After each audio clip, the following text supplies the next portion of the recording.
Hello, welcome to my video with me Niputumirna Kristiana Devi. In this video, we are going to talk about phonology. So stay tuned on my video. Okay, linguistic. Linguistic is a field of science that leads to the study of language. Linguistic can be said as the rules used in a language that examines all forms and rules in a language, where a linguistic is not focused on one language alone, but on various kinds of language art in this world. So, for this reason, we will discuss one branch of linguistic, namely phonology. Phonology. The origin of the word phonology, literally simple, consists of a combination of word phon and logy. Phon, which is means sound, and logy, which is means sign. Phonology is the science of vocabulary of language sound, phonemes, and their distribution. Phonology is defined as the study of language, which is study the sound of language produced by human speech apparatus. Right. Phonology according to the other expert. The first one, Ricard et al. In 1985, defined phonology is the study or description of phoneme. It is also the study of word-to-word relation in a sentence. That is how some patterns are affected by a combination of words. Like example, do and you. You can combine to be do ya. And the second one, Let's Talk It in 1989. Defined phonology is the description of the system and the pattern of sound that occur in a language. It involves studying a language to determine its distinctive sound unit of language and to establish a set of rules and describe the set of changes that take place in the sound when they occur in a different relationship with other sounds. Phonology also includes the study of equivalent organizational system in a sign language. Phonology consists of two parts. The first one, it is a phonetic, and the second one is phonemic. Phonetic is the study of how the phonemic sound of language are released or pronounced. And how about phonemics? Phonemics is a part of phonology that studies speech sound according to their function, the differentiator of a meaning. Okay, as you know, there are three important elements when the human speech organ produce sound or a phoneme. Namely, the first one, air. Air as the conductor of sound. Second one, articulator. It is articulator, the moving part of the speech apparatus. And the last one, or number three, it is a point of articulation, also called a passive articulation. It is the part of speech apparatus that the articulars touches. Okay guys, we move to next topic. It is about the significancy of learning phonology. In the significancy of learning phonology are as follows. The first one, to produce the sound-forming meaningful utterance.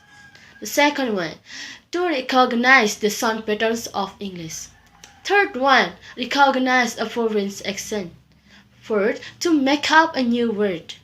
Fifth, to produce aspirated and unaspirated in sound. Sixth, to pronounce voiceless stop in the appropriate context. 7. To know what is or is not a sound. And the last one, to know what the different phonetic strings may present the same meaningful unit. It is according to Fromkin and Rodman in 1983. Right. Now we are going to talk about a phonology function. In a phonology function, there are three minds. The first one, to find out the sound change in a word. The second one, learn about the process of sound formation, delivery, and pronunciation. The last one, or number three, phonemes. Alright guys, we move to next topic in phonology. It is about essential terms in phonology. Actually, there are 7 essential terms in phonology. So guys, let's discuss one by one. For the first topic, it is about phonemes. Phoneme is the small sounds unit in a language that is capable of conveying a distinct meaning, such as S of a sing and R of a ring. So, for the next examples, let's see the picture. Allophones. Guys, we move to second one. It is about allophones. Allophones from the Greek word it is allos, which is the meaning of odor, and phone, which is the meaning of voice or sound. So allophone is one of a set of multiple possible spoken sound or phonetics or sign used to pronounce a single phoneme in a particular language. So let's see the picture for the example. Minimal pairs. To third one, it is about minimal pairs. Minimal pairs are pairs of words or phrases in a particular language, spoken or signed, that differ in only one phonological element, such as a phoneme, phoneme, and chroneme, and have distinct meanings. They are used to demonstrate that two phonemes or two separated phonemes in the language. So guys, let's see the picture for the example. Distinctive features. It is about distinctive features. In distinctive features is the most basic unit of phonological structure that may be analyzed in phonological theory. In distinctive features are grouped into categories according to the natural classes of segment they describe: major classes features, laryngeal features, manner features, and the last one, place features. So, for the example, let's see the picture. Syllable structure. Number 5. It is about syllable structure. The syllable is a constant feature in every spoken language in the world, and the most people have an intuitive sense of what a syllable is. Each language has its own rules about what kind of syllables are allowed, what kind are not. But the general structure is same everywhere. A syllable can have as many as 3 parts: onset, nucleus, and coda. The onset and coda are consonant or consonant cluster that appear at the beginning and the end of the syllable respectively. And the nucleus forms the core of syllables. It is most often a vowel or a combination of vowels, but there are expansions to that. So, for the example, let's see the picture.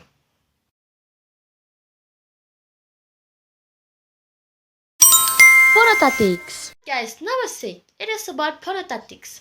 Phonotactics from ancient Greek word phon, which is mean voice or sound, and tatikos, which is mean having to do with a range. So, phonotactics is a branch of phonology that deals with a restriction in a language on the permissible combination of phonemes. So, for example, let's see the picture. Right, we move the last topic. It is about morphophonemics. In a morphophonemics involves an investigation of the phonological variance within the morphemes, usually marking different grammatical function. Like examples, the vowel change in slept and slept, wine and bone. That's example for the morphophonemic. Voiceless and voiced.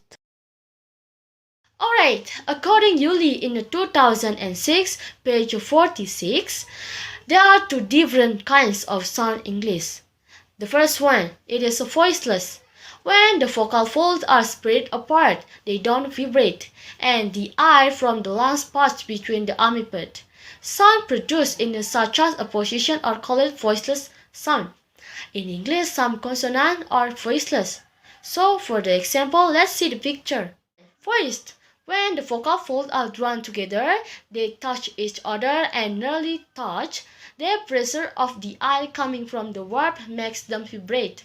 Sound produced in such a way are called voice sound. In English, all the vowel sound and some consonant are voiced. So, for the example, assimilation. Okay, we move to next topic in phonology. It is about phonological rules. In the phonological rules can be broadly divided into 5 types. So let's discuss one by one.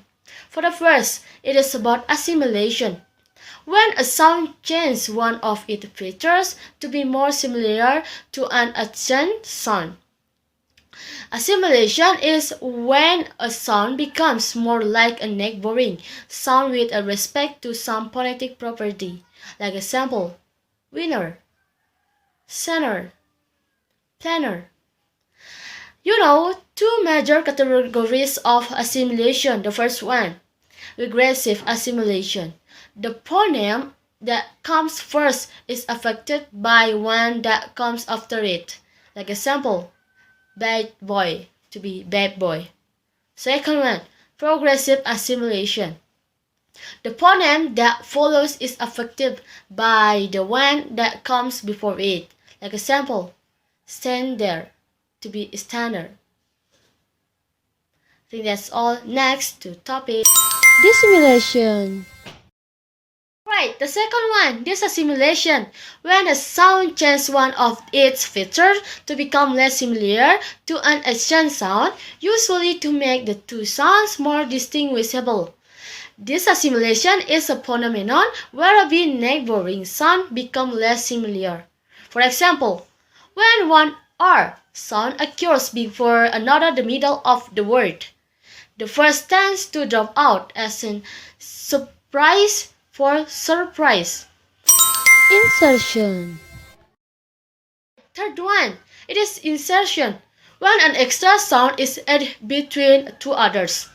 This is also occurs in English plural rule, when the plural morpheme z is added to bus, to be buzz, would be unpronounceable for most English speakers. So a short vowel is inserted between s and the z. Deletion. Number 4, it is deletion, when a sound such as a stressless syllable or weak consonant is not pronounced. For example, most American English speakers don't pronounce the D in habak. Metathesis. The last one, or number 5, metathesis, the rearrangement of two consonants in a syllable. For example, ox, it is a switching.